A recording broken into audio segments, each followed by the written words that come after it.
que entrar responsablemente a hacer un balance entre administradores y profesionales, porque no puede ser que por un tema que comprometió salud salgamos con unos salarios demasiado disminuidos, que va a haber afectación, no solo nuestra, es toda la economía en todo el mundo. Esto nos va a traer a nuevos escenarios, pero por eso hay que tratar de establecer negociaciones razonables entre todos para mantener los trabajos lo más dignos, lo mejor posible y sobre todo la seguridad laboral. Es que por ahí en la pregunta que me hicieron que qué preveía en el futuro prevé una mayor laborización de la medicina en Colombia. Y es lógico, porque lo que debe tener no es soñar que va a ganar tanto, sino ganar un salario, digámoslo, adecuado, con la seguridad de que incluso en momentos difíciles se le va a proteger. Doctor Castellanos, no puedo finalizar sin hacer esta pregunta.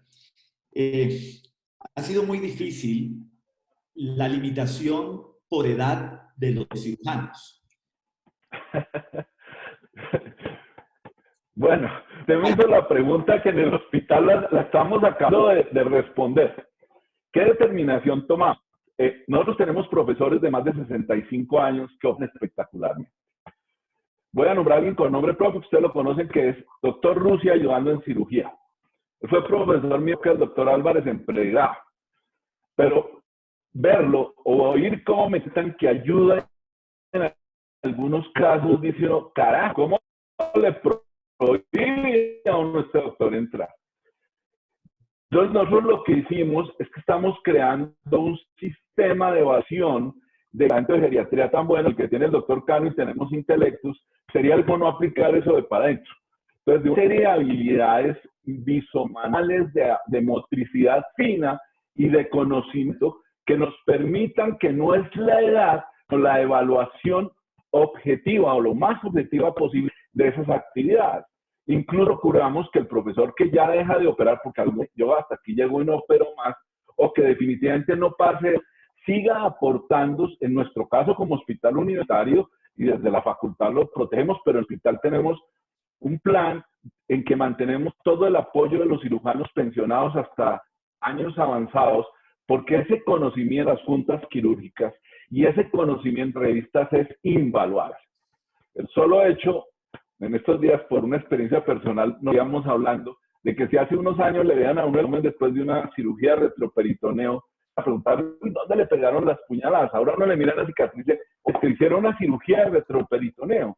Pero el solo tener esos escenarios históricos de la revista o en la junta es un aporte muy valioso a la formación de las nuevas generaciones. Entonces nosotros hemos ido cambiando mucho. Bueno, ahora no, eso lo tenemos desde hace casi 14 años, pero lo vamos a optimizar con este sistema de prueba, fue lo que ya definimos en un comité especial que tenemos desde la Junta Directiva para seguimiento del trabajo médico. Doctor Castellanos, muchísimas gracias. Gracias por acompañarnos esta noche, y yo creo que este es un tema tan amplio que ameritaría, doctora Lilian, una nueva webinar. Entonces, vamos a continuar con el doctor Álvaro Sanabria. El doctor Sanabria va a hacernos una presentación referente al impacto sobre los pacientes y sobre los trabajadores de salud durante el aislamiento social. Bienvenido, Álvaro. Buenas, ahora sí ya por fin pude conectarme. Muchas gracias. Entonces voy a tratar de adaptarme al tiempo exactamente. Y empiezo con esta frase porque yo creo que es la representación de lo que está pasando en el país, y voy a permitirme expresarlo de esta manera. Primero, con los pacientes. ¿Cuál es la situación actual con los pacientes de cirugía electiva, que son los que estamos conversando hoy? Estas fueron las proyecciones que se hicieron al principio, al comienzo de la pandemia. Ustedes recuerdan que hubo una cantidad de reuniones donde se realizaron consensos, se trajeron cifras, y ustedes pueden ver esta que está publicada en este año, en abril creo que fue la publicación, donde en la mayoría de los casos, o en un caso gravísimo, íbamos a necesitar cerca de 4.000 camas de unidad de cuidado intensivo y 14.000 camas de hospitalización. Esta que fue otra de las proyecciones hechas por un médico colombiano que trabaja en los Estados Unidos. En el mejor de los casos íbamos a necesitar 8.000 camas de ventilador. ¿Qué fue lo que pasó? Esto disparó una cantidad de estrategias personales e institucionales a conseguir camas, como lo mencionó el doctor Castellanos, y afortunadamente por las medidas, nuestra realidad hoy es diferente, como la mostró Arnold al principio. Nosotros tenemos una curva muchísimo menor a los sitios donde la pandemia se ha expandido y los que hacen, digamos, parte de las noticias diarias. Quiero que vean estas dos líneas rojas porque esto representa un aumento de 10 veces, no es una vez, 0 a 10 y de 10 a 100 en estas curvas. Entonces fíjense que el número de casos y el número de muertes comparativamente con otros países es muchísimo menor. Y con respecto a las proyecciones que se tenían de uso de los recursos, hoy en día, tomado esto del día de ayer del ministerio, solo el 7.5% de los pacientes activos están hospitalizados y el 1.3% están en la unidad de cuidado intensivo. ¿Qué pasa? Como lo mencionó el doctor Castellanos, la ocupación de las unidades de cuidado intensivo en este momento es del 30%, por lo menos en este dato, en Bogotá, y seguramente que hay ciudades del país donde esa ocupación es incluso menor a ese 30%. Esto pone de manifiesto un problema que creo que todos reconocemos y particularmente nosotros los cirujanos reconocemos, y es que aunque todas las estrategias se montaron enfocadas en prepararnos para una situación que se veía gravísima, esa misma preocupación olvidó el curso de la enfermedad de los demás pacientes. Y hay que recordar que con o sin pandemia los pacientes se van a seguir enfermando de otras condiciones, unas urgentes que implican un tratamiento quirúrgico o médico urgente, pero otras que no encajan dentro de la definición de urgencias, pero que igual necesitan de la atención del médico para disminuir las complicaciones tardías. Entonces aquí entrarían muchas de las condiciones que se pueden introducir en el término cirugía electiva, e incluso hay intervenciones que pueden que no afecte la vida, que no afecte la morbilidad, pero que tienen efectos en la calidad de vida que son bastante importantes para el paciente y donde una intervención médica o quirúrgica va a resolver esa situación. Como dicen ahora y como salió esta mañana en el periódico, no es importante solo vivir, sino también cómo vamos a vivir. Entonces eso es clave y creo que es el momento de empezar a pensar nuevamente en esta situación. Y lo otro que produjo esta focalización en la preparación para los pacientes COVID es que muertes empezaron a haber que no pueden ser explicadas por la infección. Este es un artículo del New York Times de la semana pasada donde muestran unos excesos de mortalidad que no se pueden achacar al virus y que probablemente corresponden a patologías que probablemente requirieron unidades de cuidado intensivo, unidades de hospitalización, servicios quirúrgicos, servicios médicos que no estaban disponibles porque se reservaban para los pacientes COVID. Es claro que una situación de esta se pudo presentar en Italia o en España, donde las frecuencias de mortalidad eran astronómicas, pero no son aplicables al país, dado las cifras que tenemos hoy en día.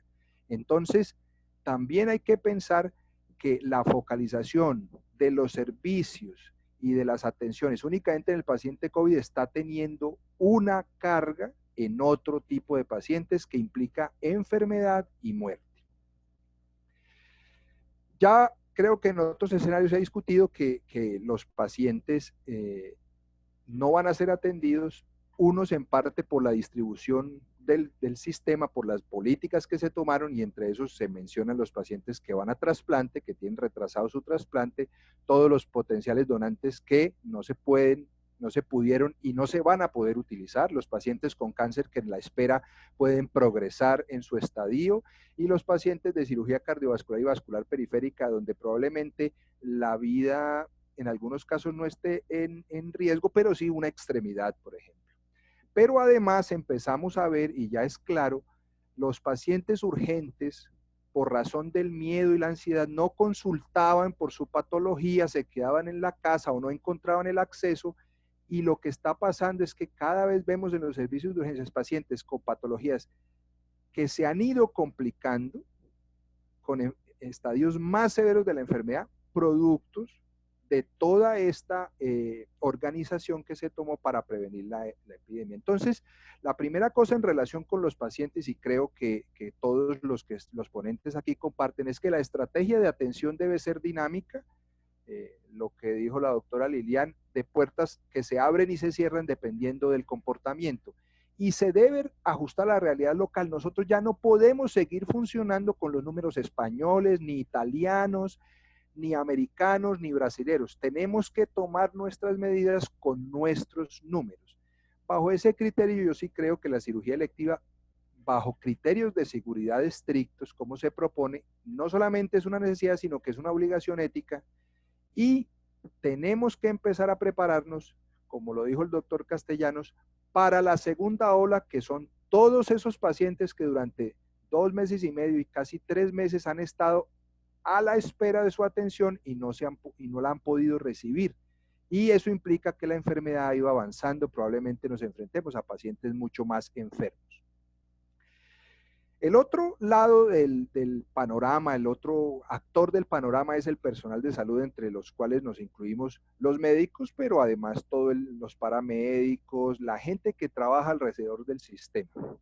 Y yo quiero mencionar un punto importante ahí porque creo que es de los más relevantes cuando se habla personalmente de la experiencia con la infección. Y es esta de la ansiedad de salud, porque todos, a partir del comienzo de la enfermedad, de la epidemia y de todas las medidas, empezamos a sufrir de esto, unos en mayor o menor grado de ansiedad. Y eso produce cambios en el comportamiento. Y creo que todos hemos sido testigos de colegas que están en uno de los dos extremos, ¿cierto? O es el extremo de la exageración, donde se lavan muchas más veces de las necesarias, donde el aislamiento social es exagerado incluso con los miembros de la familia, donde la gente salió a hacer compras por pánico, no solamente a los supermercados, sino de dispositivos médicos. Hoy puedo ver en una sala de cirugía por lo menos unos 20 tipos de caretas diferentes, de cobertores diferentes, de estrategias, de dispositivos, y eso crónicamente produce alteración en la toma de las decisiones. Y nosotros, los cirujanos, estamos sometidos a una presión muy alta porque nuestras decisiones muchas veces tienen que ver con la vida o la muerte de los pacientes. Entonces, ha habido gran cantidad de información al respecto de cómo esa ansiedad está afectando la actividad propia. Tanto así que incluso hoy en día se considera que van a haber cambios psicológicos que van a demorar muchos meses o años en volver, digamos, a la normalidad que esperamos, producto de esa ansiedad. Y yo creo que este es uno de los ejemplos más relevantes. Con el ánimo de querer hacer algo, nos hemos saltado muchas veces los pasos necesarios dentro del método científico y hemos hecho cosas que probablemente tuvieron más efectos adversos que beneficios, a pesar de que todo se hizo con una buena intención. El otro punto importante es que esa ansiedad afecta el desempeño propio del cirujano. Este estudio que fue publicado en el 2009 reportaba 20% de síndrome de desgaste en los cirujanos colombianos. Es muy probable que hoy el número esté alrededor del 50 o del 60%. ¿Por qué? Porque además de la ansiedad, la gente empieza a sentir una cantidad de situaciones que lo aíslan, de su práctica cotidiana, que lo pone en una situación reactiva frente a lo que hace, muchas veces con cierto desprecio, con el miedo que implica tener que exponerse a una situación que eventualmente puede afectarlo personalmente. Sin embargo, cuando uno ve la información publicada, se da cuenta de situaciones paradójicas como esa. Quien está enfrente de los pacientes, o sea, en los servicios de urgencia o en las unidades de cuidado intensivo, usualmente tiene menos preocupaciones que aquel que está en las salas más aisladas de los pacientes graves. ¿Por qué? No se sabe. Uno se podría aventurar a explicar que quien está frente a frente con el enfermo empieza a darse cuenta que la situación no es tan grave como parece y que mientras uno siga los lineamientos de la prudencia puede hacer una práctica más tranquila, pero no hay explicación para situaciones como estas. El otro efecto que ha tenido esta situación sobre los médicos es social. La discriminación cuando aparecen estas epidemias es una cosa que está descrita hace muchos años, solo que no nos había tocado vivirla de la manera en que la estamos viviendo. Todos hemos sido testigos y por las redes sociales aparecen de una manera frecuente este tipo de mensajes donde el personal de salud ya no es visto como el personal que protege a la población, sino que ahora cambiamos nuestro rol y ahora nos ven desde la sociedad como los que transmitimos lo que potencialmente podemos enfermar a otras personas. Y eso tiene efectos en la vida social de los médicos, de los cirujanos, no poder entrar a su edificio tranquilo, que el vecino lo mire lejos, que lo mire feo y esté todo el mundo de lejos. Incluso esta fotografía que puse al final de esa situación tan dramática de uno tener que llegar a la casa y no poder saludar a sus hijos o a su esposa, a menos que medie un baño, desinfección, lavado de ropa y todo lo demás. Eso tiene efectos sobre la vida social de los médicos que hoy estamos viviendo. Pero a pesar de eso, tenemos que seguir haciendo nuestro oficio, nuestro trabajo. Y como lo mencionó el doctor Castellanos, el aspecto financiero no se puede dejar de lado, porque la mayoría de los cirujanos en el país no están laboralizados, trabajamos por honorarios. El hecho de que se hayan cerrado las puertas a la cirugía electiva implica un impacto importante en las finanzas de los médicos. Gente que ya no está pudiendo pagar sus créditos, que está empezando a organizar sus gastos, que ya se está retrasando en la pensión del hijo. Esos son factores que deben tenerse en cuenta y que afectan a los médicos. Y ustedes ven este estudio en España que mostró cómo es la curva de disminución de los procedimientos. ¿Cómo resuelve uno eso frente a la alternativa que se presenta de reabrir la cirugía electiva? Y hay varias recomendaciones en la literatura que yo creo que nosotros cirujanos debemos utilizar casi que como un mantra. Lo primero que creo que tenemos que hacer para hacer una apertura adecuada es evitar exponernos a las noticias falsas. Y una cosa que hice algunos días y que creo que muchos están haciendo es cerrar las redes sociales o filtrarlas para no estar bombardeado a toda hora, porque eso es un mecanismo de ansiedad y no nos va a permitir volver con tranquilidad a hacer las actividades para las que nos entrenamos, para las que estamos formados y que nos pide la sociedad. Otra cosa es filtrar la fuente. Estamos llenos de información y la información viene de lugares inimaginables con intereses que uno no logra entender qué es lo que buscan. Entonces, de alguna manera, hacer ese filtro también nos va a permitir hacer una práctica más tranquila. Y tener en cuenta estos sesgos que existen en los seres humanos. Como estamos tan expuestos y tenemos tanta facilidad para ver experiencias como las de Italia y las de España, asumimos que la situación es idéntica y por lo tanto actuamos en consecuencia cuando en realidad la situación nuestra es diferente. Entonces ahí hay tres tipos de sesgo con tres ejemplos de lo que usualmente en lo que usualmente podemos caer los cirujanos durante todo este evento. Los datos reales que hay en la literatura es que la probabilidad de infectarse, incluso en sitios como España, donde el efecto fue muy importante, es del 13%, pero la mortalidad es muy baja. Y de alguna manera los médicos, que somos los garantes de la atención en salud, tenemos que ser conscientes de que probablemente estamos expuestos más que la población general, pero el riesgo de morir comparativamente no es el que nos imaginamos. Los datos objetivos dicen que es un riesgo muy bajo y eso hay que tenerlo presente. Lo segundo es que el tipo de especialidad también afectó. Este estudio, que es la estadística más grande de mortalidad de médicos que existe, con 198 médicos recolectados. Fíjense ustedes que la probabilidad de esos 198, que a su vez son el 0.3% de la totalidad de los muertos, es del 3% para los cirujanos.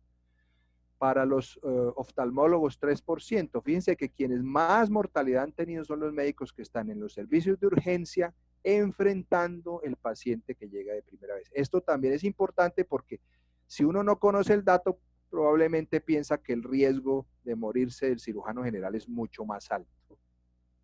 Hay factores de riesgo ya identificados en la literatura que uno también tiene que conocer para poder hacer su práctica.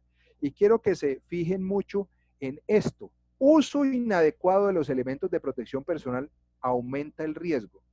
Se sabe por estudios que hay en ingeniería industrial que cuando se introduce una nueva procedimiento, en las primeras fases es mejor mantener la costumbre que se tenía que introducir el nuevo procedimiento, porque el nuevo procedimiento va a estar lleno de errores. Y yo creo que a todos nos ha pasado cuando por primera vez nos enfrentamos a hacer eventualmente un paciente infectado, que hay que hacer una traqueostomía. No sabíamos cómo vestirnos, no sabíamos cómo desvestirnos, no sabíamos cómo comportarnos. Entonces es importante que el uso de los elementos de protección personal no solamente exista el elemento, sino que sea un uso adecuado.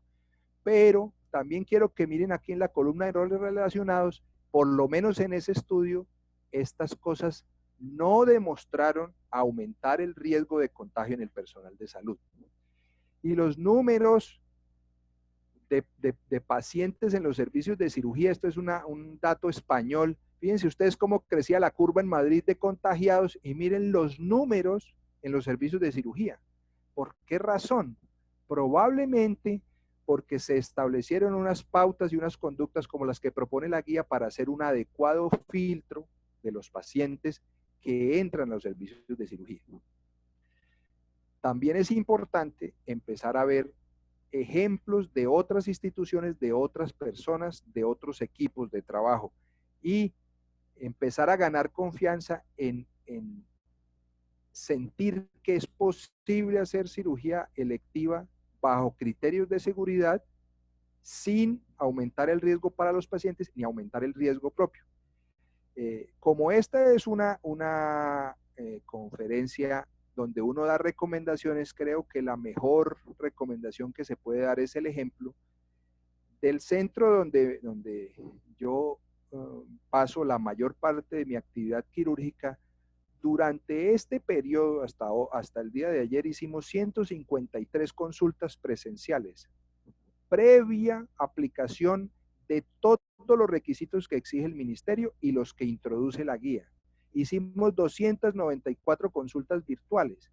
Operamos 98 pacientes. De esos 98 pacientes, 10 eran pacientes de alta complejidad que involucraba la cavidad oral, la vía aerodigestiva o reconstrucción microquirúrgica.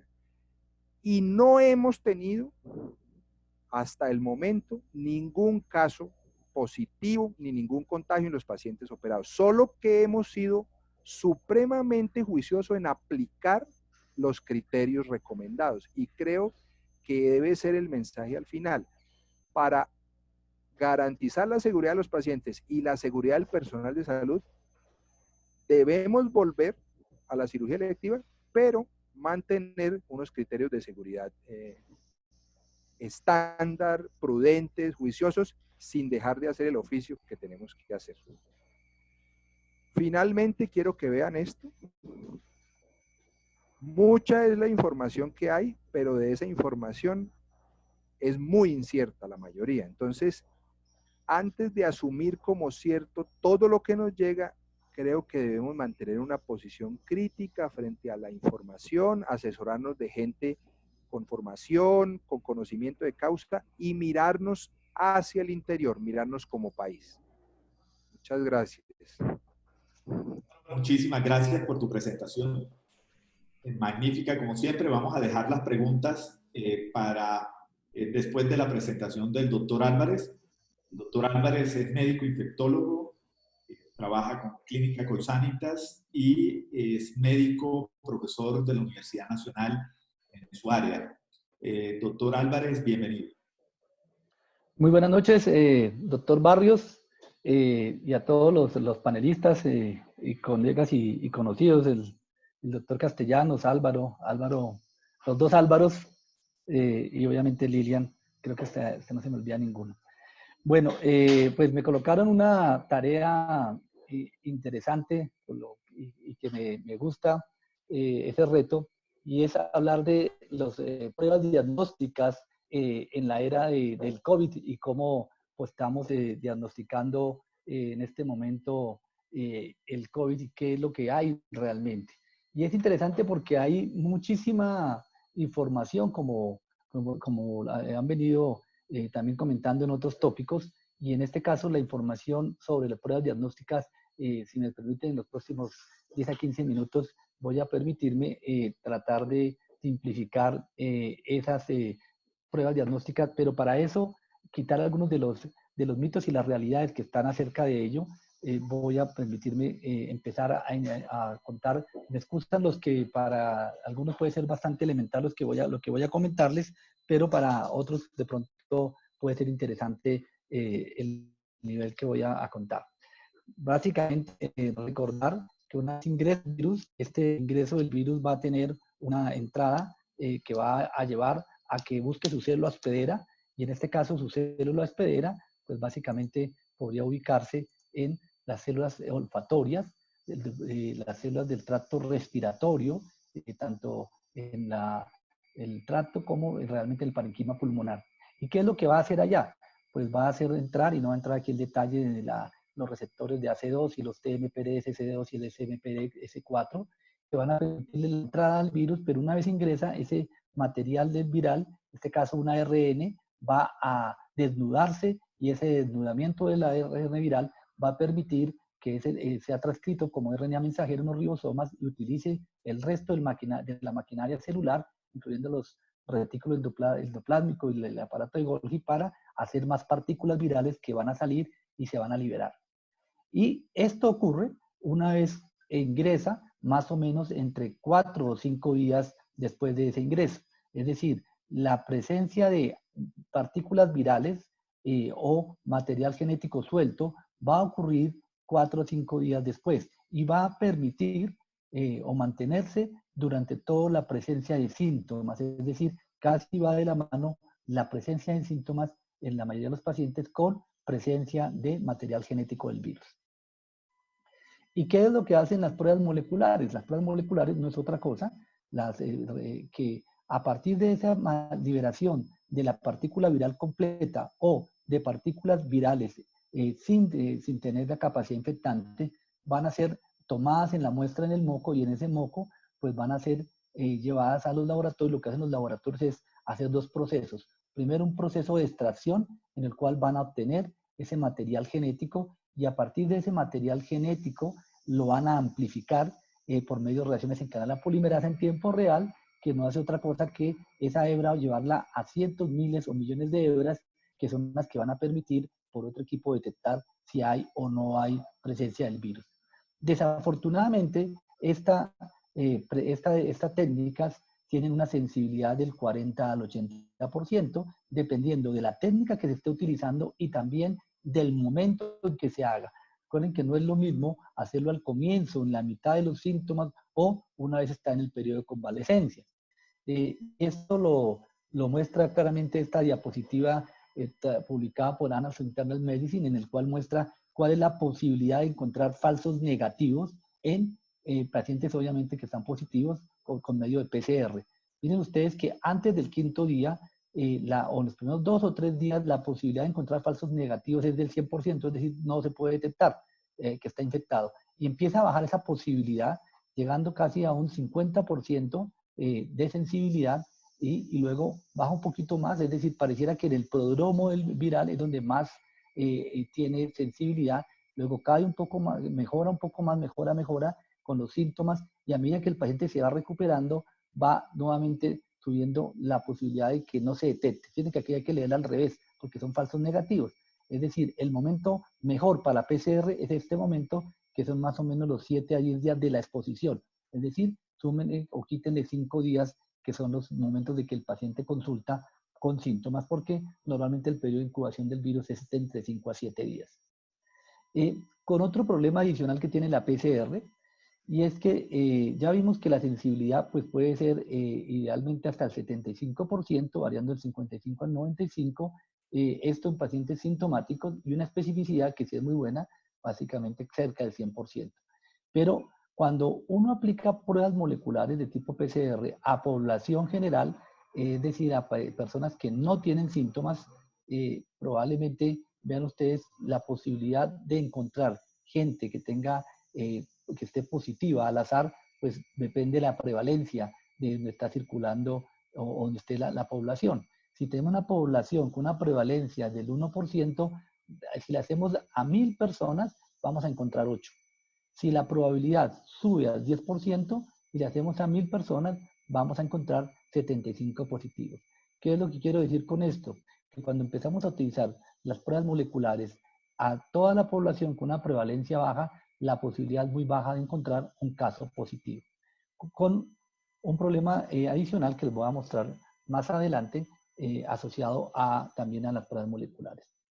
La otra manera de detectar el virus es de manera indirecta, y de manera indirecta es a través de la detección de anticuerpos. Y en esto pues nos volvemos otra vez a lo básico, en el cual una vez el virus ingresa, y ya hemos contado que se generaban y se formaban partículas virales, paralelamente hay una respuesta inmunológica, todo lo que conocemos de la inmunidad innata, la inmunidad adquirida, y la inmunidad adquirida, respuesta celular, citotóxica, etcétera, etcétera. Pero lo que nos interesa acá es que también se producen anticuerpos. Estos anticuerpos que se producen para detección del virus, pues básicamente van a llegar al plasma y van a encontrar anticuerpos de tipo IgG o de tipo IgM, o en la membrana de la mucosa, vamos a encontrar anticuerpos de tipo IgA, que van a tratar de neutralizar el virus y tratar de retener y de controlar la infección. Recuerden que en los tiempos, esta presencia de anticuerpos pues va más adelante, o un tiempo más adelante con respecto a las pruebas moleculares. Es decir, mientras acá empezamos a encontrar que en el día quinto empiezan los síntomas, las pruebas de anticuerpos van a ser positivas o empiezan a ser positivas a partir del día 7, idealmente después del día 14. Y en el caso de la IgM, puede mantenerse en el tiempo por 4 a 6 semanas, y en el caso de los anticuerpos de tipo IgG, podrían mantenerse en el tiempo, y creemos que podrían durar hasta 2 años si hacemos el símil de lo que está pasando o lo que pasó con el virus del SARS en el 2002-2003. Y esto justamente es lo que hacen las pruebas rápidas serológicas. Lo que hacen es, a partir de por venopunción, se toma una muestra de sangre o por un pinchazo, esa sangre lo que hace es tomar esa sangre que en teoría tiene anticuerpos, pues colocarlos en basado en la prueba que se tenga, si es una ELISA o una quimiluminiscencia, o las más usadas en este momento, que es la de inmunocromatografía, que tienen pegado un antígeno, una proteína, que lo ideal es la que está pegada aquí en la espiga del coronavirus, que es la que más produce anticuerpos. Pues básicamente la unión pues va a hacer que esta prueba va a ser positiva, o dependiendo del momento va a ser positiva para IgG o para IgM, como en este caso, o una IgG solamente en este caso, también tratando de mostrarnos la cinética en qué momento va a aparecer. Sin embargo, lo que desafortunadamente no se nos debe olvidar es que estas pruebas no tienen un rendimiento, y el rendimiento lo podemos basar en concordancias y la reproductibilidad, pero para los clínicos lo que más nos interesa siempre es la sensibilidad y la especificidad. Recuerden que la sensibilidad es la capacidad de la prueba para detectar los positivos, y por ejemplo hay pruebas que tienen sensibilidades del 83%, es decir, tienen 17 falsos negativos, y pueden tener una especificidad del 94%, que es una prueba buena, que significa que de 100 personas negativas detecta a 6 falsos positivos y verdaderos negativos a 94. Entonces yo creo que con estas dos características es lo que uno tendría que mirar las pruebas rápidas que va a utilizar. Y acá me disculpan que es una diapositiva bastante compleja, no se ve muy bien, pero créanme que acá dice IgM, IgG, IgM, IgG. Lo que muestra acá es que dependiendo del momento en el cual se hagan las pruebas, la sensibilidad cambia. Fíjense ustedes cómo acá la sensibilidad es muy baja en estas pruebas, fueron un estudio que probó más de 10 o 13 pruebas, y ven que la sensibilidad es menos del 50% en los primeros 5 días, luego puede ser por encima del 50% en el día 6 a 10 para M, y luego va a ser variable en el tiempo, acá hasta 20 días. La G también va a ser negativa, o muy poco probable que sea positiva antes de los primeros 5 días, luego empieza a positivarse dependiendo la técnica y la casa comercial, y luego va subiendo y se va manteniendo en el tiempo. Es decir, uno podría decir que los anticuerpos de tipo IgG son muy buenos en el tiempo para saber si uno tuvo infección, pero en realidad en una persona con síntomas probablemente no sean las pruebas recomendadas. Hay una dificultad que estamos empezando a encontrar con las pruebas rápidas, y es que al parecer las personas entre menos síntomas tengan, menos anticuerpos producen, y si menos anticuerpos producen, por lo tanto, menos posibilidad de dar positivo en este tipo de pruebas. Es decir, la sensibilidad de las pruebas rápidas en personas asintomáticas al parecer es más bajo de lo que ocurre en las personas sintomáticas. Esta tabla que les estoy mostrando es de personas sintomáticas. Y viene otro problema adicional, es que el hecho de tener una prueba de PCR positiva, como les mostraba al comienzo, no significa que tenga una partícula viral infectante, puede ser solamente la ARN desnuda que está en la mucosa. Entonces no sencillamente significa que PCR positiva implica que tenga viabilidad del virus SARS-CoV-2. O por qué una prueba de PCR negativa luego aparece en el mismo paciente una PCR positiva. ¿Es que es un falso negativo real o sencillamente la muestra o la calidad de la muestra cambió o varió? Y esto es importante sobre todo en el momento que se está hablando de posibles reinfecciones, como lo que publicamos en este artículo. O también puede ocurrir que haya una contaminación cuando se trata de una RT-PCR positiva. Tener en cuenta que la infectividad del virus necesita la presencia del virus completo, y eso desafortunadamente no nos lo dan las pruebas actualmente, o no lo podemos saber con certeza. Tendremos que hacer cultivos virales, como lo que mostró esta publicación de Nature, en el cual muestra cómo los cultivos se vuelven positivos después del día 4 y se mantienen positivos hasta el día 8, y a pesar de que la PCR seguía siendo positiva, el día 10, 12, 14 ya los cultivos se negativizaron. Y también demuestra lo obvio, que los cultivos eran más positivos cuando la carga viral era más alta. Entre más alta la carga viral, mayor probabilidad de cultivos positivos. Cuando tenían bajas cargas virales, los cultivos eran negativos. Esto es para mostrar que desafortunadamente todavía tenemos limitaciones con las pruebas rápidas y con las pruebas moleculares. En resumen, ¿qué tenemos? En resumen, tenemos que una vez una persona se infecta, más o menos va a presentar síntomas en el día 5 a 7, y más o menos paralelamente en el día 4 a 5, las pruebas moleculares pueden salir positivas y se van volviendo muy positivas hasta el día 14, 15, 16. Después van perdiendo la sensibilidad, perdiendo la sintomatología. En un paciente en cuidado intensivo probablemente durará más tiempo. Y los anticuerpos igual van a aparecer positivos, pero probablemente empiezan a aparecer positivos en el día 9 o 10, idealmente en el día 13 o 14 se van volviendo positivos y se van manteniendo en el tiempo, sobre todo la G, mientras que la M va perdiendo la sensibilidad en el tiempo.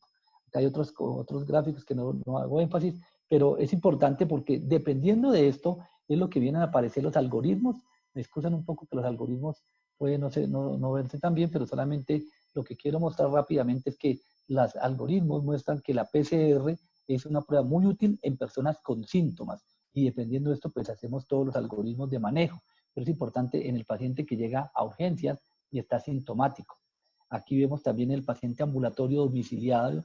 Es importante, si tiene síntomas leves, menos de 10 días, probablemente las pruebas de PCR son importantes. Si son más de 10 días, probablemente lo que toca hacer son pruebas serológicas, y dependiendo del resultado podemos interpretar si es una exposición es negativo, o una infección reciente, o un resultado positivo.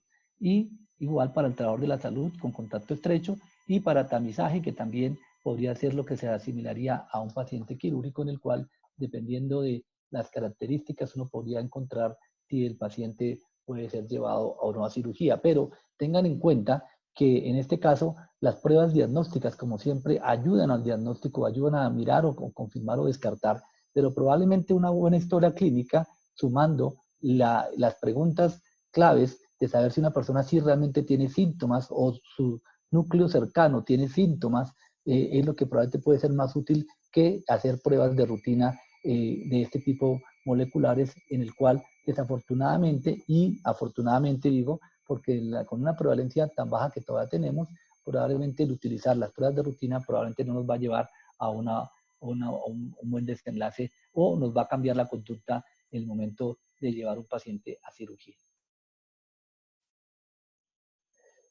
Esta es la presentación que tenía. Muchas gracias, doctor Álvarez. No. Iniciamos con sus preguntas. Nos preguntan acerca de la calidad de las pruebas y la validez de hacer pruebas serológicas cuando se pone en duda la confiabilidad de la calidad de las mismas. ¿Cuál debería ser la visión de los grupos médicos? Sí, yo creo que el tema acá es, en realidad, la calidad de las pruebas es un punto súper clave, como les mostraba en la presentación. Sí hay diferentes calidades de pruebas rápidas y en realidad, si uno no tiene una prueba bien validada, pues rebobino. Si en las pruebas de buena calidad tenemos problemas en la interpretación, si una prueba es de mala calidad, pues desafortunadamente la posibilidad de interpretación va a ser muy compleja, porque al final no nos va a decir nada o nos va a orientar. Realmente lo que uno debería, en el consenso nacional está que una sensibilidad del 85% y una especificidad por encima del 90-95%, que uno en realidad debería tratar de que fueran unas sensibilidades por encima del 90 y una especificidad por encima del 98-99 para poder uno orientar, pero la realidad en las pruebas es que no son así. Entonces yo creo que primera cosa, en la institución, antes de tener pruebas rápidas y empezar a aplicarlas masivamente, utilizarlas masivamente, realmente validar que las pruebas sí funcionan bien, sí corren bien, y recuerden que a veces en las pruebas, cuando miden anticuerpos, hay diferencia en la validación de una prueba que se haga con una población de Hong Kong o de Corea y una población en Colombia, porque pueden haber diferencias en redes cruzadas que hacen que la efectividad o lo que está en el inserto de la prueba rápida puede variar. Entonces yo creo que hay que tener en cuenta eso.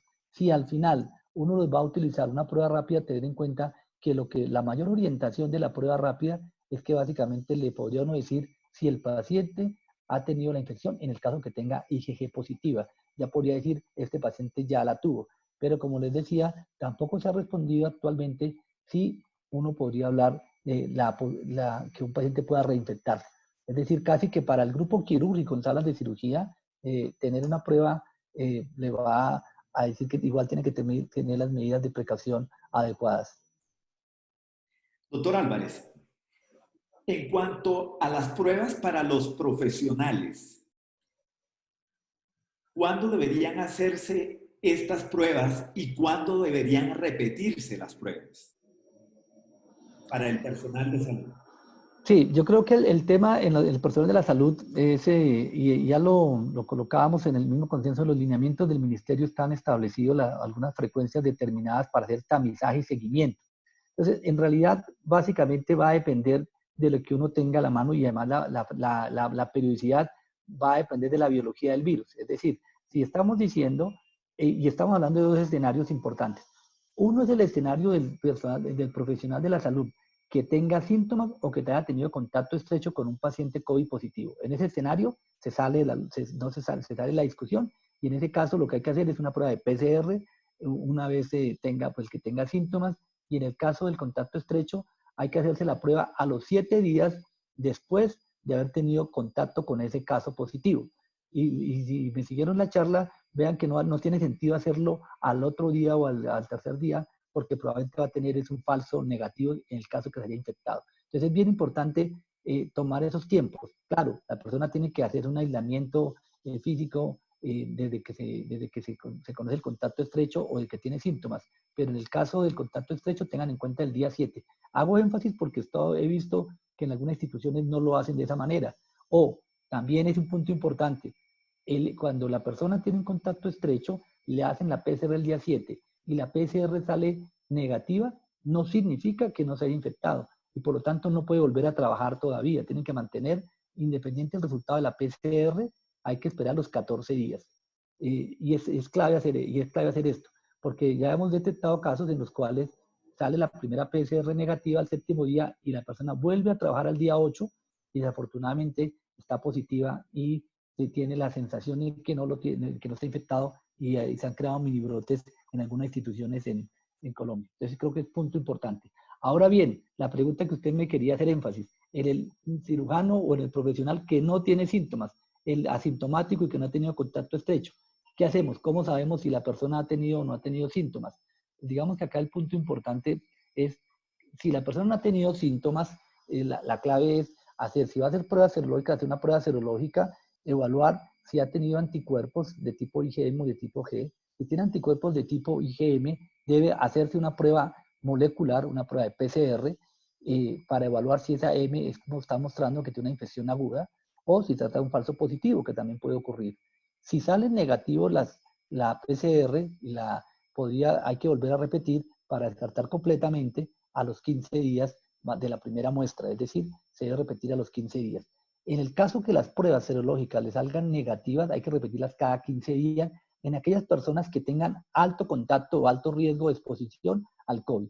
Si el trabajador de la salud es una persona que tiene poco contacto, probablemente es prudencial hacerlo cada 4 semanas. Antes probablemente no se justifica. Si va a hacer pruebas de PCR para hacer tamizaje de profesional de la salud, que podría ser un mundo ideal, tendría que hacerlo con mayor frecuencia, porque básicamente el hecho de una sola prueba PCR no le va a mostrar que realmente no está excretando el virus. Y el periodo de excreción del virus es más o menos entre 7 a 14 días. Entonces, digamos que esos son los dos escenarios y la frecuencia probablemente debería ser 7 a 14, 14 a 28 días y realmente los lineamientos del ministerio quedaron de esa manera. 14 días en las personas o profesionales con alta exposición y 28 en los que tienen baja exposición. ¿Qué llamo alta exposición? Personas que realmente están en los servicios de cuidado intensivo, que están en urgencias, que están atendiendo pacientes con COVID en los servicios clínicos, serían una alta exposición. Carlos, de manera masiva hay una pregunta insistente. ¿Se deben hacer test a todos los pacientes de cirugía electiva, sí o no? ¿Y por qué algunas instituciones recomiendan PCR de rutina en Colombia? Yo creo que no sé si Álvaro o el doctor Castellano está planteando un tema importante y es que también tenemos que guiarnos por algunas de las recomendaciones, como lo hemos hecho muchas veces de asociaciones de otros hemisferios o de otras latitudes, ¿cierto? Pero aquí en este escenario sí hay que tener en cuenta que la velocidad de la pandemia es diferente entre lo que pasó en China, lo que pasa en Europa, en Estados Unidos y nosotros, y en Brasil y nosotros.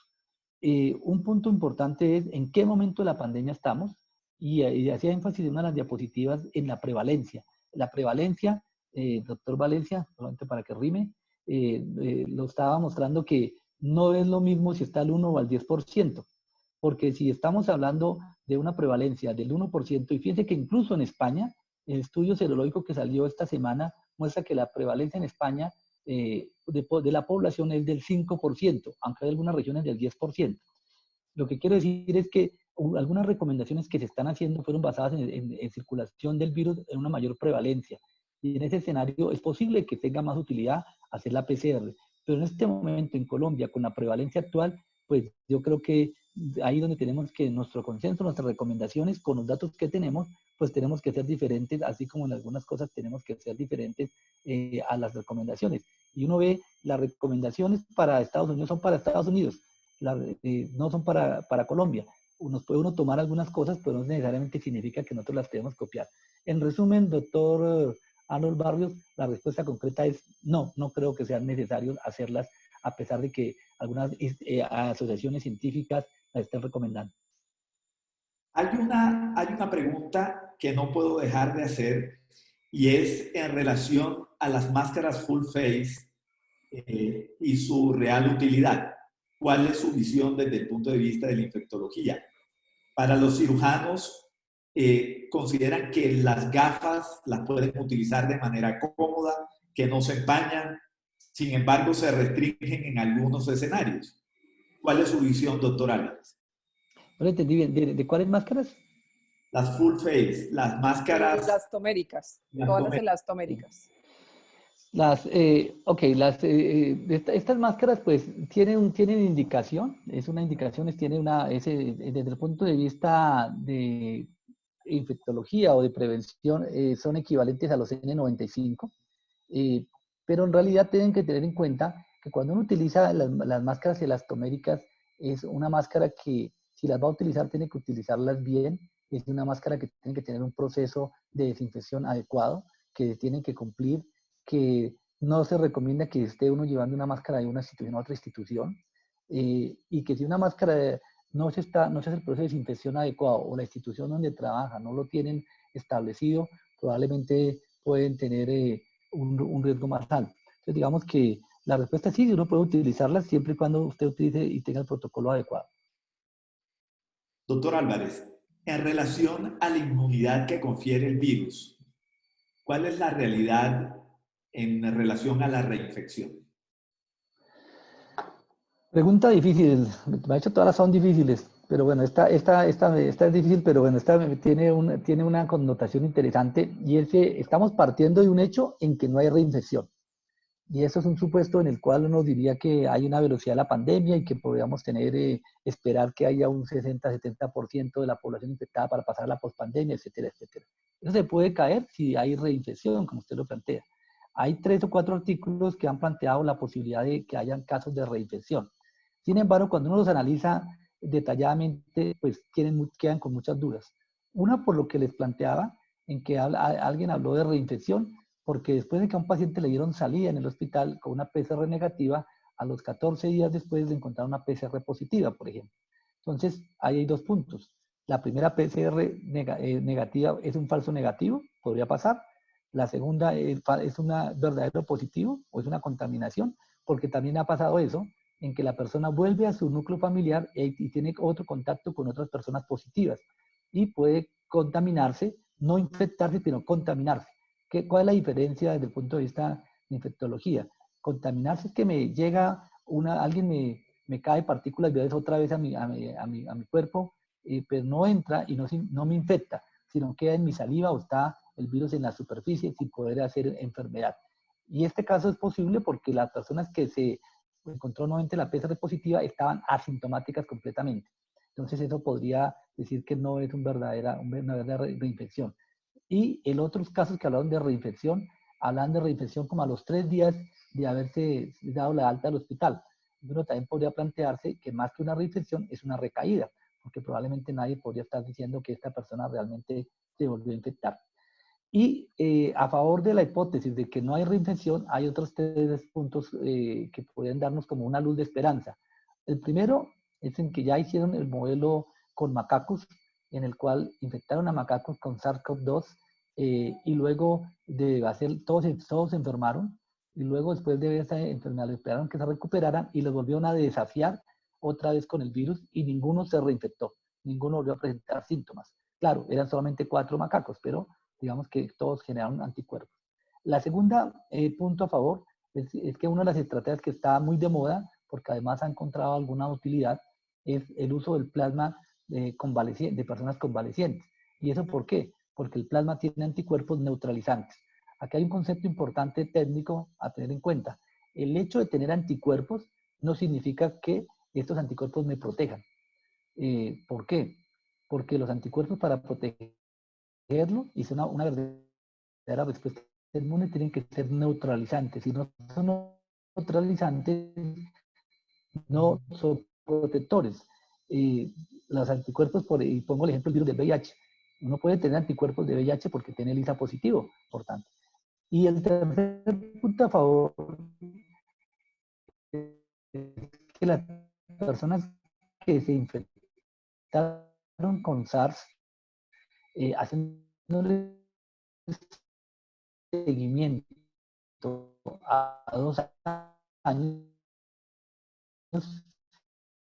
tenían anticuerpos neutralizantes de forma importante. En un paciente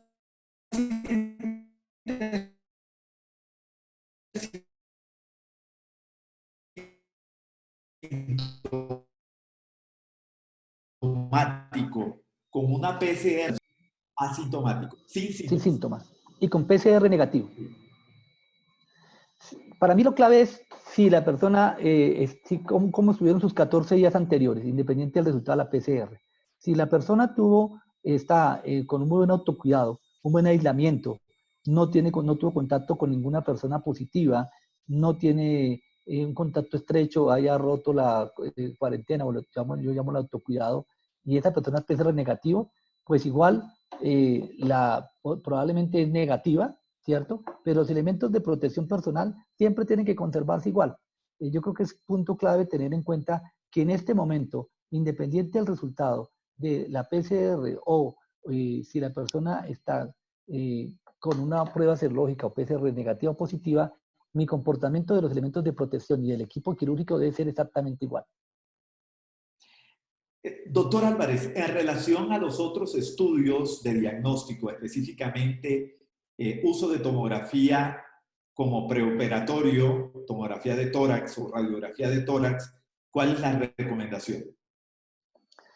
Sí, yo creo que al comienzo de la pandemia en China, sobre todo, se empezó a utilizar como una de las estrategias, al dado que no había una oportunidad acorde a tener una prueba molecular en aquellos pacientes sintomáticos o que tenían sospecha, y se planteó en hacerlo como una búsqueda alternativa. Entonces yo creo que en este momento, con los pros y los contras que tendría hacer una tomografía a un paciente y si está potencialmente infectado, llevarlo y transportarlo al hospital, pues realmente los contras están los pros. Es decir, yo no lo recomendaría utilizar las pruebas tomográficas. La excepción a esa regla puede ser el paciente con alta sospecha, que usted haga una PCR negativa, le repita a las 24 horas negativa, y ya vimos que la PCR tiene una sensibilidad que no, de PCR repetidas es del 80%, usted podría plantearse que es una sospecha y eso me va a cambiar la conducta de manejo, podría hacerle una tomografía más para el mismo manejo y poder tener certeza de lo que está planteando como opción diagnóstica del paciente. Pero no de rutina, el reemplazo de la PCR, hacer TAC en vez de PCR no lo veo, no lo consideramos. Soy consciente que el doctor Álvarez tiene un compromiso adicional en este momento, pero no puedo dejarlo ir sin la siguiente pregunta. Está entre cirujanos, doctor Álvarez, y la pregunta obligatoria es, ¿qué evidencia tenemos en relación a la potencial infección a través de líquido peritoneal y materia fecal? Esta sí fue la etapa de las preguntas difíciles, doctor Barrios. Pero bueno, el tema acá es bien complejo porque en materia fecal, digamos que hay un estudio interesante que sale publicado hace una semana, o esta semana en Science, en el cual demuestra que justamente los enterocitos maduros tienen mayor posibilidad, o tienen la posibilidad claramente de poderse infectar, dado que tienen tanto los receptores de AC2 y además tienen las proteínas del TMPRSS2 y el TMPRSS4. Es un nombre sofisticado para descrestar. Mentira, el TMPRSS2 y 4 son importantes porque ayudan a fusionar la membrana del virus con la membrana celular de este caso el enterocito. Entonces, entre más se tengan estos correceptores o proteínas transmembrana, van a facilitar la entrada del virus. En resumen, las células del tracto gastrointestinal se pueden infectar y pueden eliminar partículas virales. Pareciera que el jugo colon del colon podrían inhibir la replicación del virus y eso hace que a veces las PCR salgan positivas, pero el cultivo a partir de materia fecal ha sido difícil.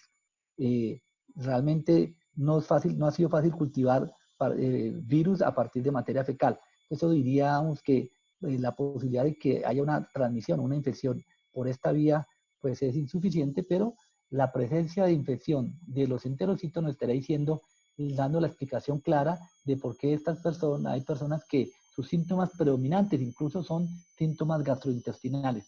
Y aquí hago una publicidad. Nosotros hemos hablado siempre, incluso hasta el mismo ministerio habla de que el COVID es una infección o una enfermedad respiratoria aguda.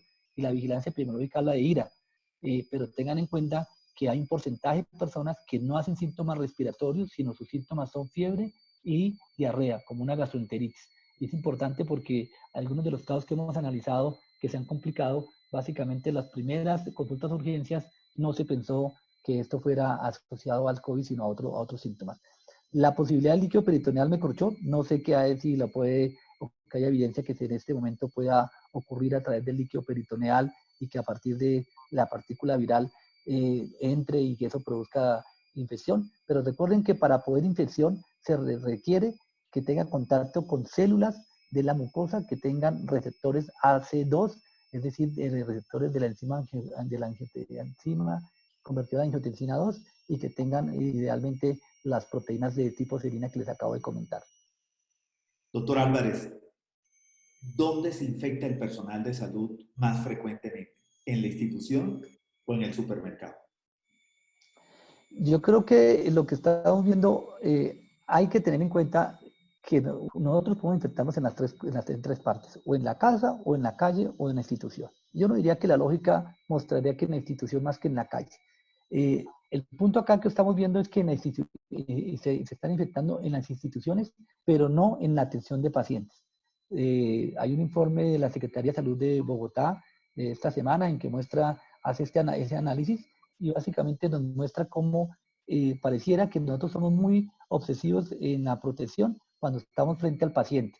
Entonces cumplimos los 2 metros de distancia, nos colocamos el tapabocas, monogafas, la bata y toda la cosa. Pero una vez dejamos de atender pacientes, nos vamos al pasillo y nos vamos a sitios a tomar el café o a hablar con el colega o con alguna parte del personal y perdemos esas medidas que fuimos empáticos durante la atención de pacientes. Es decir, creo que los datos están mostrando que muchos nos podemos infectar o potencialmente en los sitios no dentro de la misma institución, pero no atendiendo a los pacientes. Y otro grupo, desafortunadamente, como cualquier ser humano, tenemos el mismo riesgo cuando salimos a la calle si no cumplimos las medidas. Y pues realmente tenemos que ser ejemplo en cumplir las medidas y el autocuidado. Doctor Álvarez, ha sido usted muy amable. Muchísimas gracias por aceptar la invitación de la Asociación Colombiana de Cirugía y esperamos que nos acompañe nuevamente de una manera pronta. Gracias por su compañía.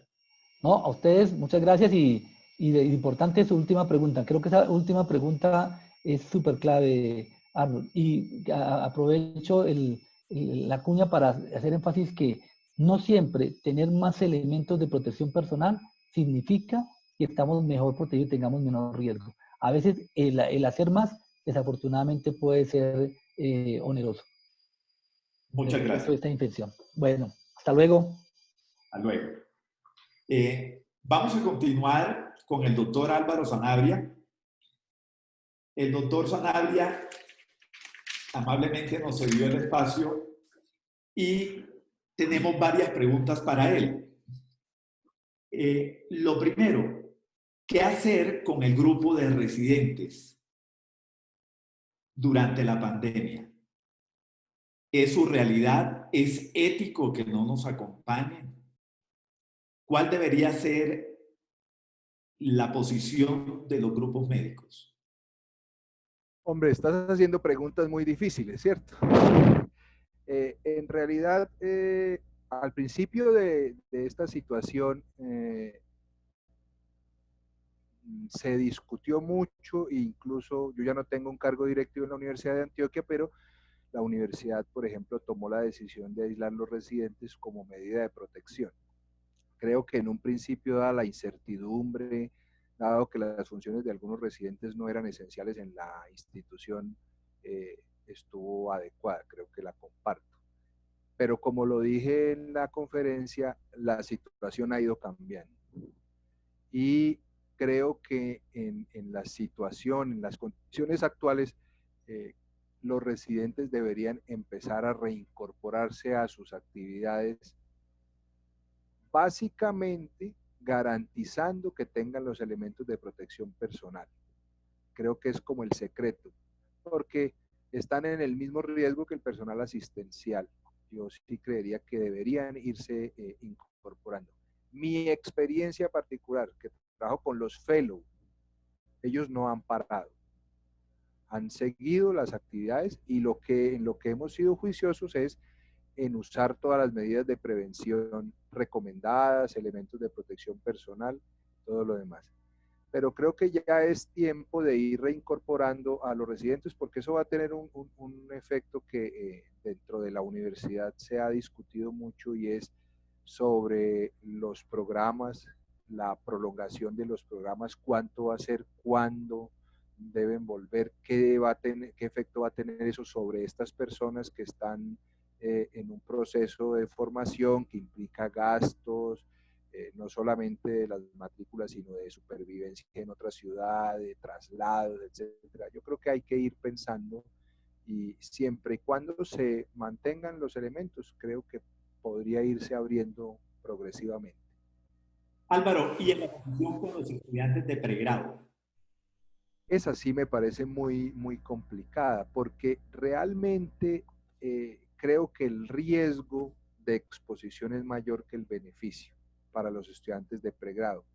Recuerden ustedes que el pregrado tiene una delegación progresiva de actividades y la mayoría de las personas, los muchachos, son inexpertos muchas veces en la atención de los pacientes, no tienen las habilidades para enfrentar un paciente normal. Ahora imagínense en la situación de posibilidad de contagio. Entonces creo que es mucho más complicado y creo que para los estudiantes de pregrado debemos ser todavía más conservadores. Yo creería que pregrado lo dividiría en los que no son internos, probablemente los internos tratar de irlos activando muy poco a poco, pero estudiantes de pregrado creo que todavía no es el momento. Me parece que nos falta madurar el conocimiento y las condiciones institucionales como para recibirlos con seguridad.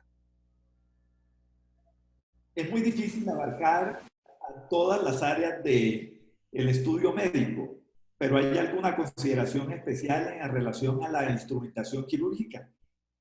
Hombre, yo creo que son profesionales de la salud idénticos a nosotros, idénticos, o sea, hacen el mismo oficio en el mismo lugar junto con nosotros, tienen los mismos riesgos, son idénticos. Entonces no creo que haya que hacer una discriminación. El anestesiólogo, el circulante de la sala, el instrumentador y el cirujano son parte de un equipo de salud que tiene una exposición potencial y luego debe cuidarse idéntico todos, sin discriminación alguna ni ningún tipo de privilegio, digámoslo así. Álvaro, para finalizar, existe mucha controversia en relación con el comportamiento muy particular de la pandemia en algunas zonas del país. Quiero hablar específicamente de zonas como Cartagena o como Leticia. En ciudades que mantienen ese comportamiento, sería adecuado evaluar el reinicio de las actividades quirúrgicas en instituciones que mantengan una ocupación baja en sus unidades de cuidado intensivo. Yo creo que ahí lo que los territorios deberían hacer es una cosa que hicieron que me gustó mucho en la India, por lo menos en relación con lo que yo hago, y es que establecieron hospitales COVID y no COVID. Creo que eso se ha replicado en otro. Yo leo cabeza y cuello, en realidad es lo que sé, pero hospitales oncológicos no COVID, con un sistema de filtro supremamente estricto que impedía que los pacientes entraran, lo que mantenía una prevalencia de la condición muy baja. Cuando empecé la charla yo decía, si usted está en España, se le mueren 1.500 personas al día, ¿cierto? Pues obviamente no hay ni tiempo, ni cabeza, ni infraestructura para poder estar pensando en operar un paciente, va a necesitar una unidad de cuidado intensivo. Pero es que la situación en el país es completamente diferente. En la institución donde yo trabajo, yo traía unas fotos, pero no quise presentarlas por lo del tiempo. Usted va a urgencias y hay un paciente en urgencias, en una sala que puede recibir perfectamente 40 o 50 personas. Y uno dice, ¿cómo todo ese recurso ahí, la gente en la casa esperando, con la apendicitis larvada o la colecistitis larvada o el cáncer creciendo y urgencias cerrado. Esa es la situación de esa institución en la ciudad de Medellín. Pero yo no conozco y me imagino que la situación debe ser completamente distinta en Cartagena, donde el médico de urgencias tiene la sala llena, todos sintomáticos respiratorios, pacientes mayores de 60 años con alto riesgo. Pues ese no es el lugar para estar pensando en hacer cirugía electiva, a menos que estructuralmente dentro de la ciudad se establezcan este tipo de instituciones COVID y no COVID donde se puedan atender pacientes que necesitan la atención y que el riesgo sea bajo. Álvaro, última pregunta. Los medios de comunicación, los profesionales han hecho muy bien su tarea buscando que los pacientes no vayan a las clínicas y no vayan a las consultas externas. ¿Cuál es su visión para poder revertir poco a poco y de manera responsable esa recomendación? Yo creo que más, digamos, en un principio, creo que fue saludable, creo que fue adecuado, apropiado hacer ese tipo de recomendaciones. Pero a la gente hay que empezarle a mostrar las consecuencias de ser extremadamente precavidos en la búsqueda de la atención en salud, porque también tiene consecuencias. Me parece muy complicado en el momento, dada la dinámica de las redes sociales, donde una persona sin conocimiento de causa, sin mucha formación, emite una afirmación y esa afirmación se multiplica en segundos y crea un pánico. Y usted como médico salir a contravertir la innumerable cantidad de afirmaciones es imposible. Yo creo que a la gente lo que hay que decirle es, existe un riesgo, no es real, el riesgo es mayor en unas poblaciones específicas, pero los demás seguimos enfermándonos. Entonces hay que consultar con las medidas y probablemente si se logra hacer una distribución mejor de los sitios de atención, es probable que podamos indicarle a la gente, mire, si su condición es esta, vaya a tal lugar, si su condición es esta, vaya a este otro lugar, que haría las cosas un poco más manejables. Yo entiendo que para la situación del sistema de salud en Colombia eso es difícil porque las instituciones grandes atienden de todo, pero yo creo que sí se puede hacer un esfuerzo interno y de ciudad en el sentido de lograr definir unas instituciones concentradas en una cosa y otras haciendo el resto del oficio que es tan necesario. Álvaro, muchísimas gracias por tu compañía, gracias por tu presentación. Y para finalizar en la noche de hoy, el doctor Álvaro Valencia, cirujano, miembro del grupo que ha elaborado todo el documento de recomendaciones de reinicio de la cirugía programada, nos va a hacer una presentación de este documento. Doctor Valencia, bienvenido, buenas noches.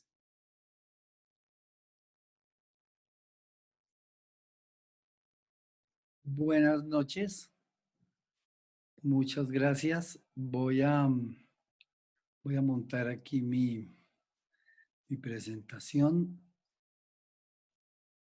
Apenas lo logré, les digo.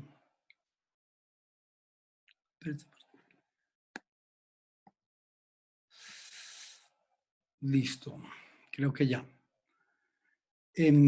¿Está bien la imagen y me escucha bien? Perfecto, doctor Valencia, continúe, por favor.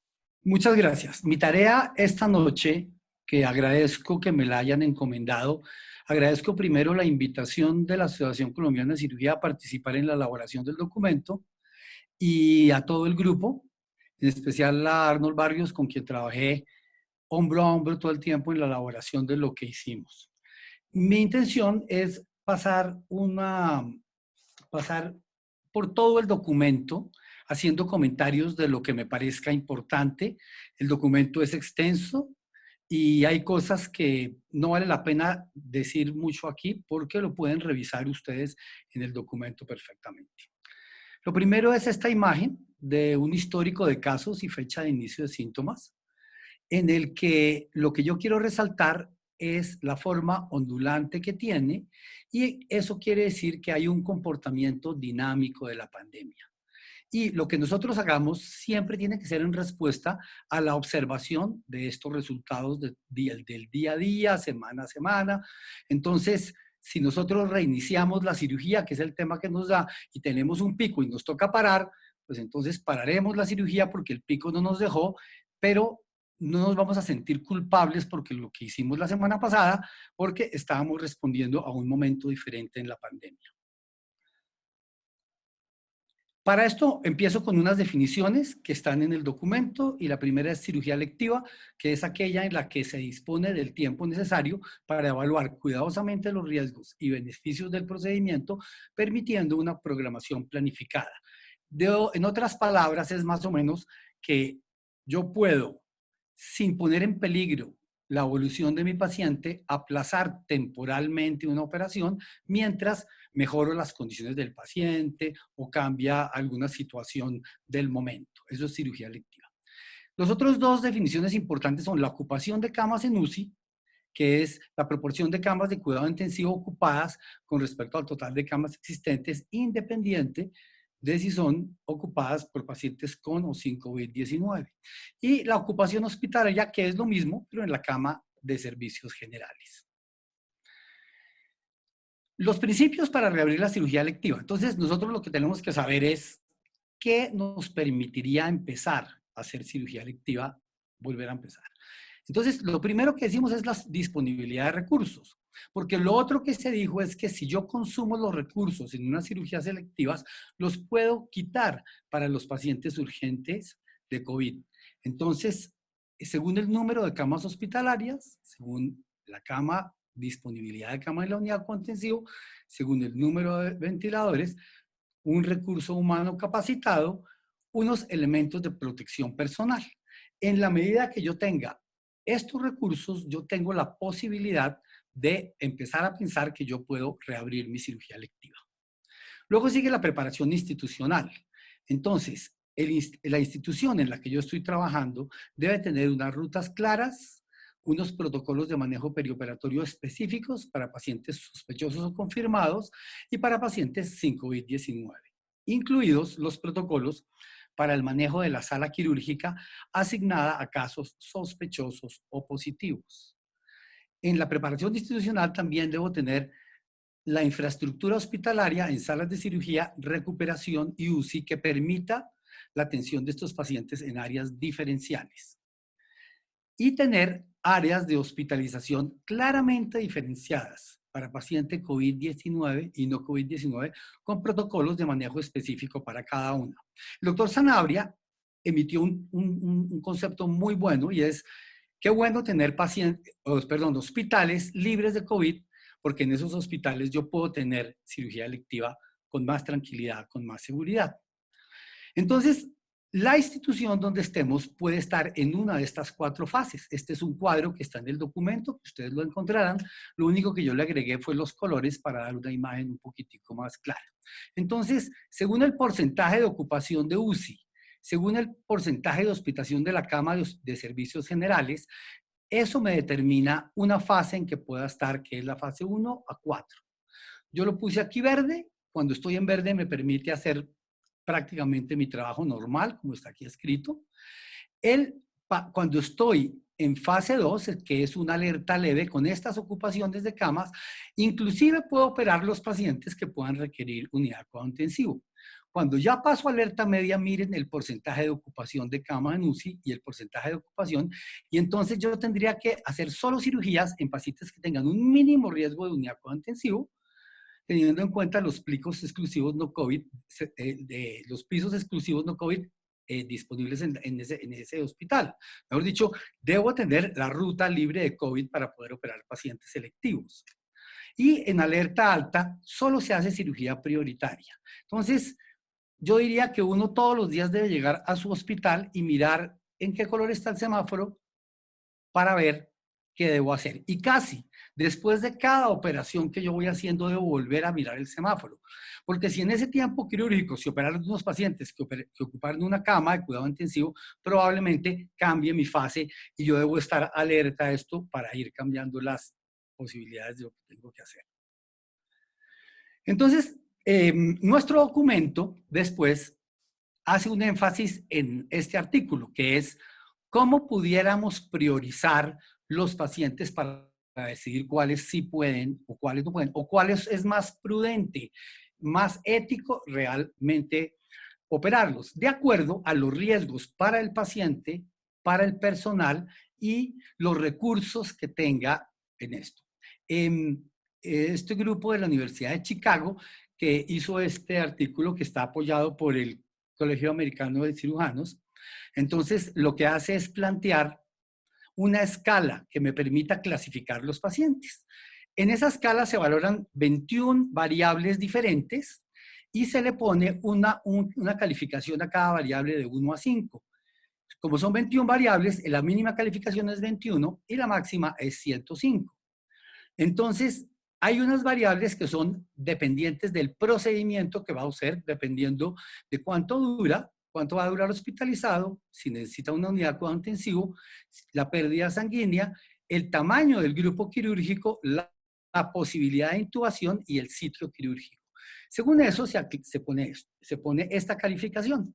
Hay unos factores dependientes de la enfermedad propia del paciente y cómo se trata.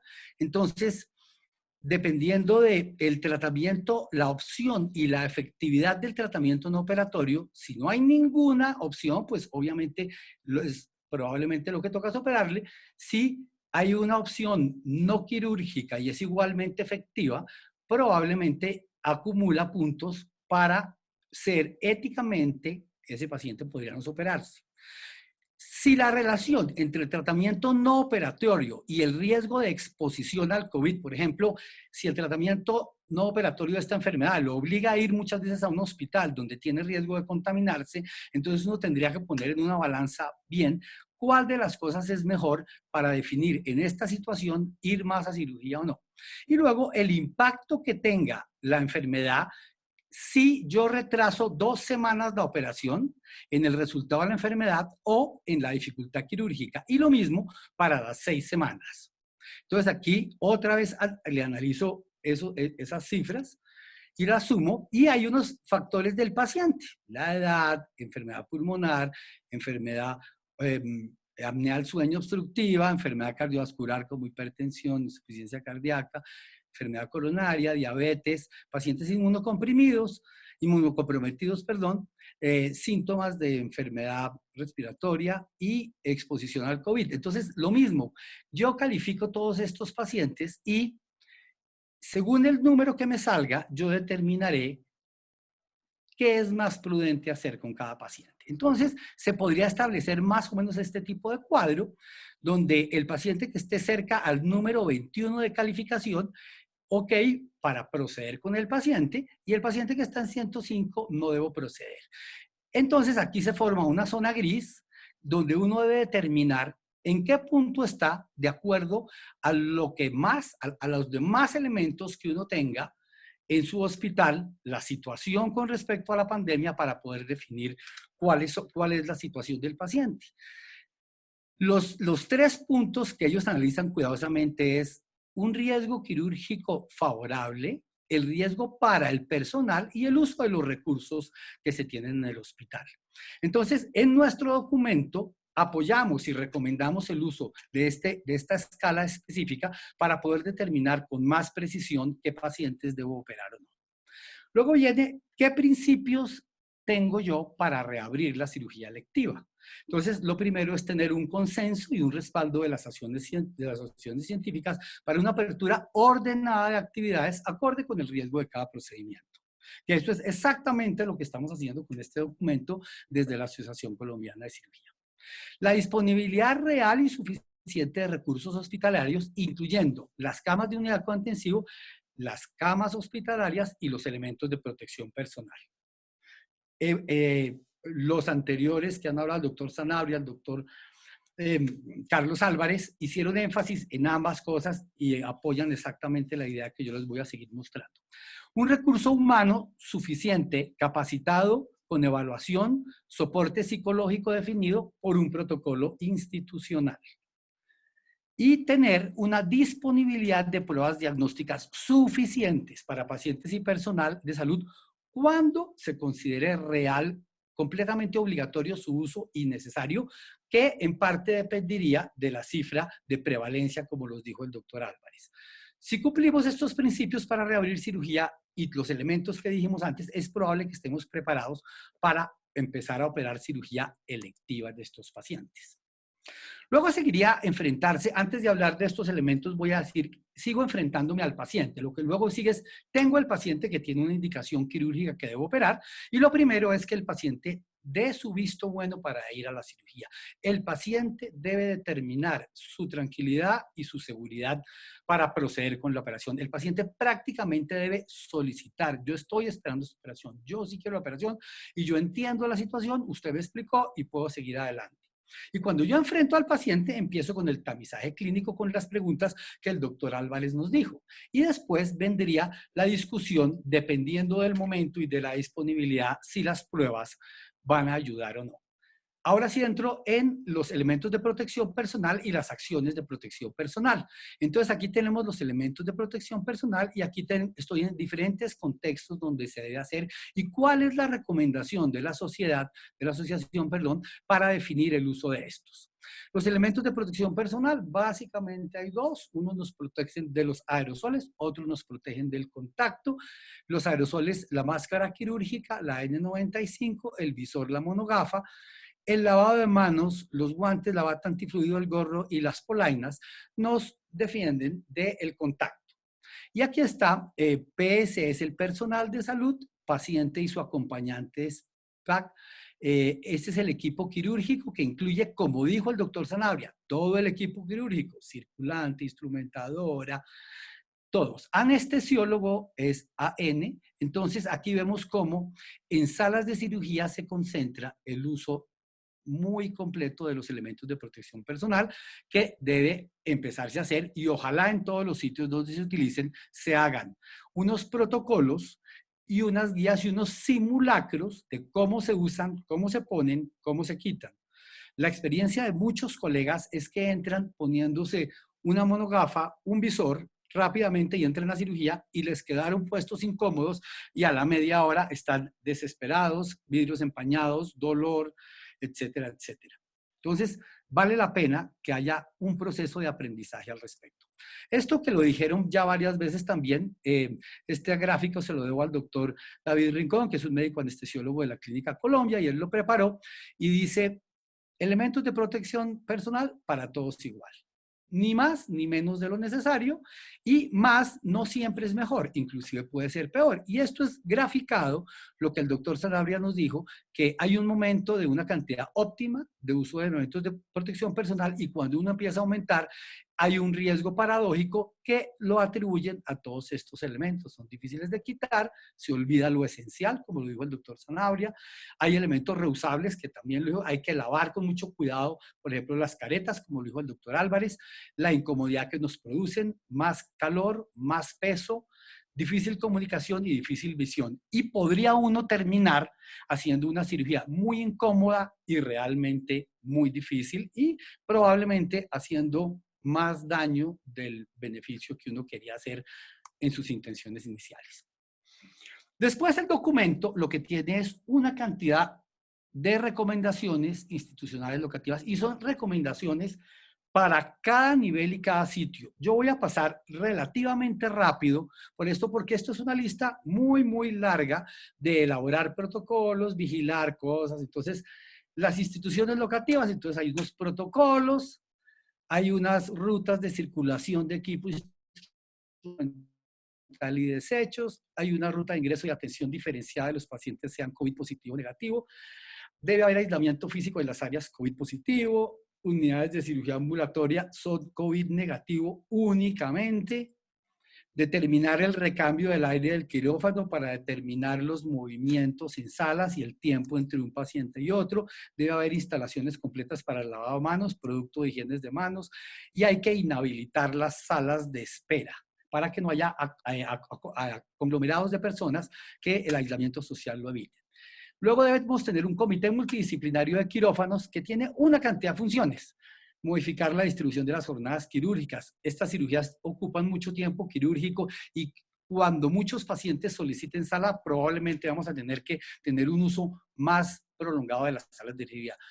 Definir los horarios según la demanda de los procedimientos. Programación escalonada para evitar aglomeración de personas. Tener en cuenta casos de emergencia.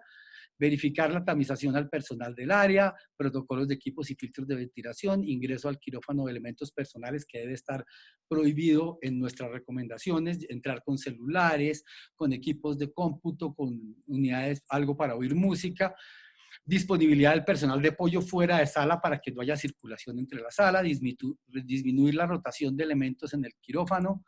Entonces, alistar todos los implementos que vamos a necesitar, coordinar con el servicio de patología cómo funcionan las piezas quirúrgicas, llevar a cabo y exigir las listas de seguridad, supervisar los consentimientos informados, preservar la disponibilidad de las unidades de apoyo, política de distanciamiento social y velar por el adecuado estado de los equipos. El Comité Multidisciplinario de Quirófanos también trabaja en conjunto con el Comité de Infecciones, coordina políticas de limpieza de instalaciones, elabora planes de emergencia, establece los protocolos de limpieza y seguridad, define el uso de la ducha hospitalaria, restringe el uso de vestido y calzado de calle.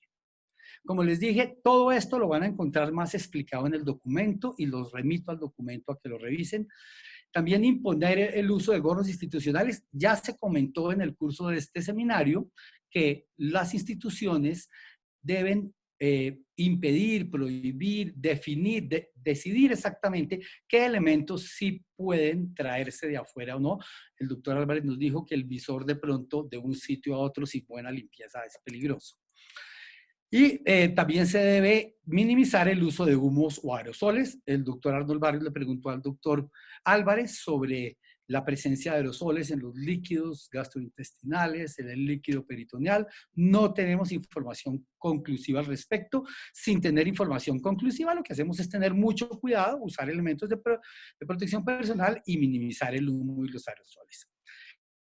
Y restringir el personal extrainstitucional. Entonces, todas esas personas que van a colaborar en algunas cosas en salas de cirugía, probablemente las recomendaciones por fases. En una fase preoperatoria hay que evaluar la lista de pacientes cancelados para darles prioridad, reprogramar los pacientes cancelados, evaluar nuevamente los pacientes que tienen cancelación prolongada, puede que necesiten una nueva evaluación para definir su operación o más estudios. Hacer bloques quirúrgicos que tengan anestesia regional y local para evitar la generación de aerosoles. Educar al paciente sobre autocuidado. Minimizar tiempos de espera institucional, o sea, no tener gente en salas de espera. Y tenemos un anexo COVID-19 desde el consentimiento informado. En la fase operatoria, es probable que yo sí tenga algunos otros comentarios que hacer. Los elementos de protección personal, todo el equipo lo tiene que usar y debe ser completo.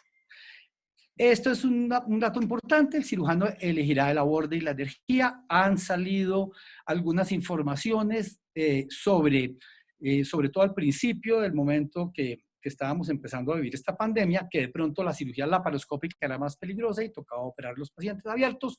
No tenemos suficiente evidencia y dejamos que el cirujano decida el abordaje, obviamente usando todos los medios de cuidado. Y lo mismo con la energía, que también nos dijeron que unos tipos de energía de pronto eran más favorables que otros y no tenemos información completa y cada cirujano debe utilizar lo que haga seguramente y lo que haga bien por su paciente. Gas y el humo en la laparoscopia, de todas maneras, no estamos seguros y de pronto aquí puede que no haya transferencia del virus, pero hay que tomar todas las medidas de protección.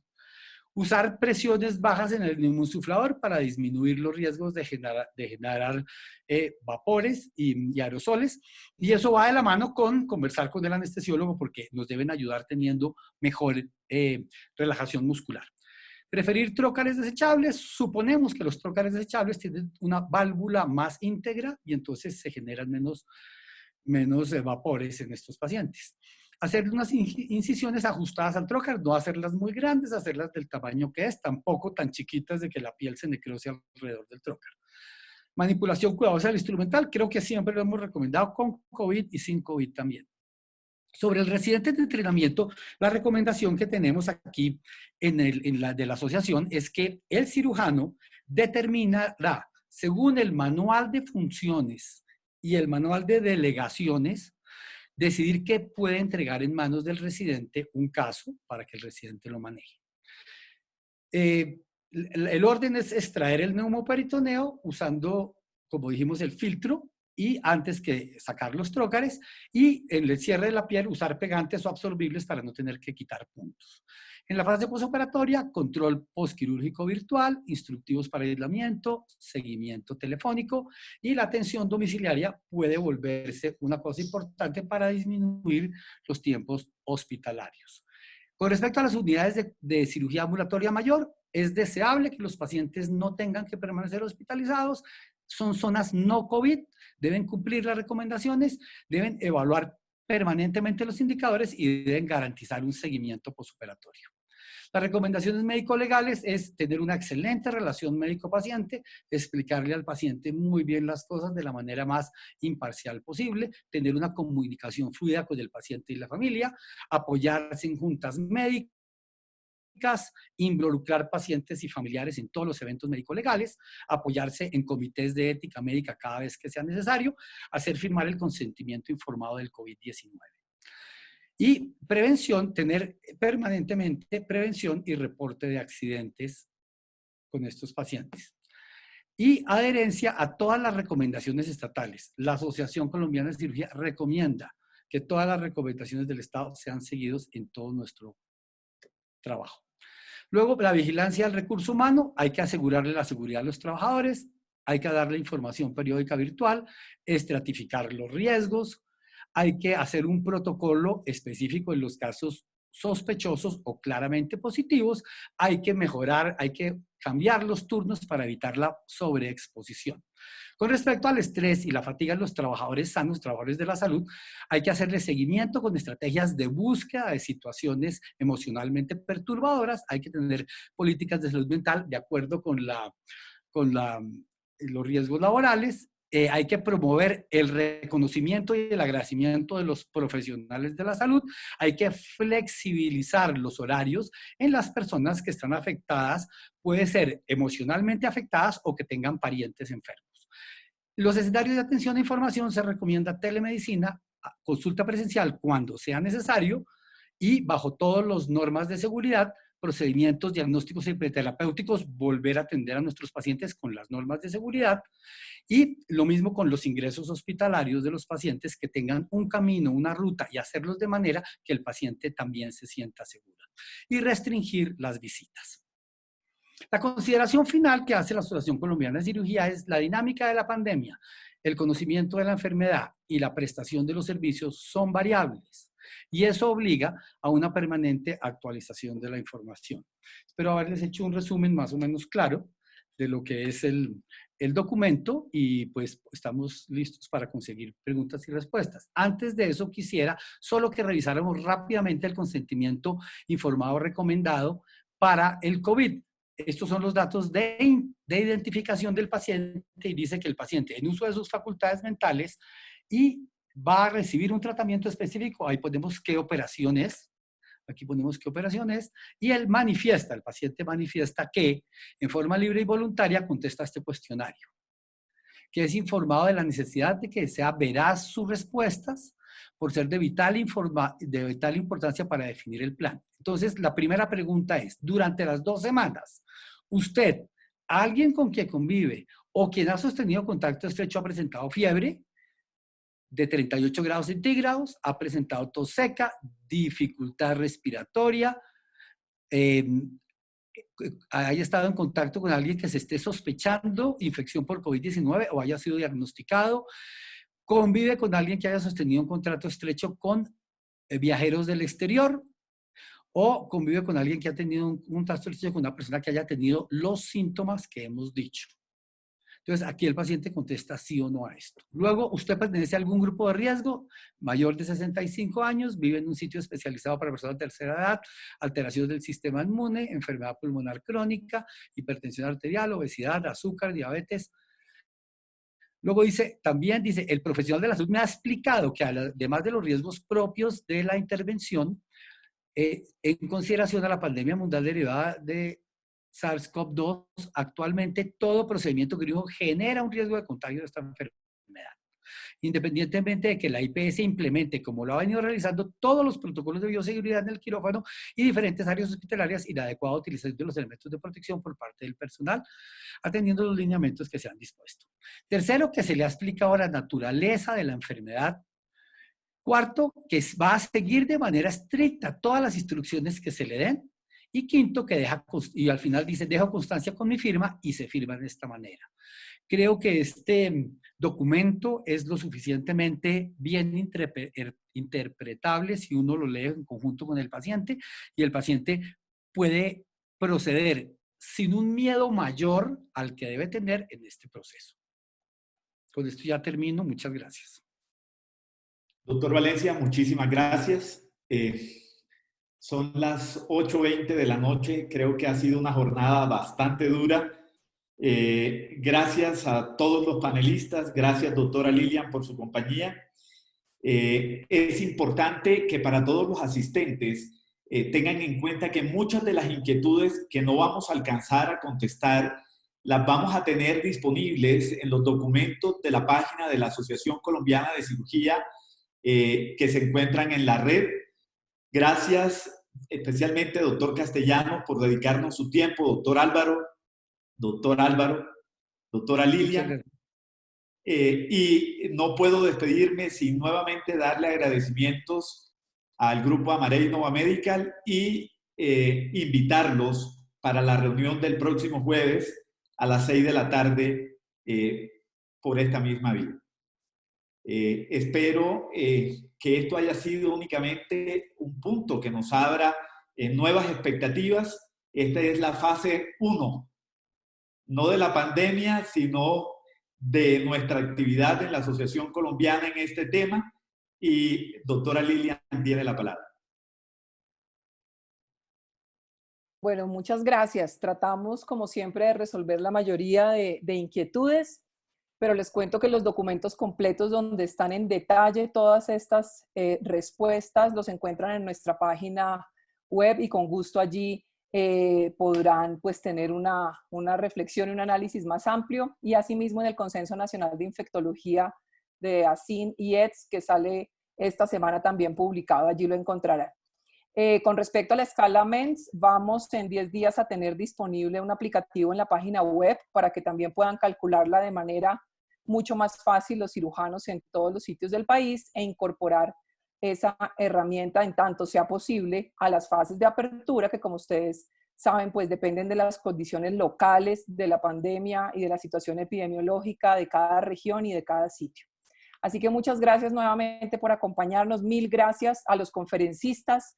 Tuvimos muchas preguntas y muchas felicitaciones de parte de la audiencia, que encontró muy fructífero este intercambio académico. Así que nos vemos pronto, queridos colegas. Hasta luego. Buenas noches.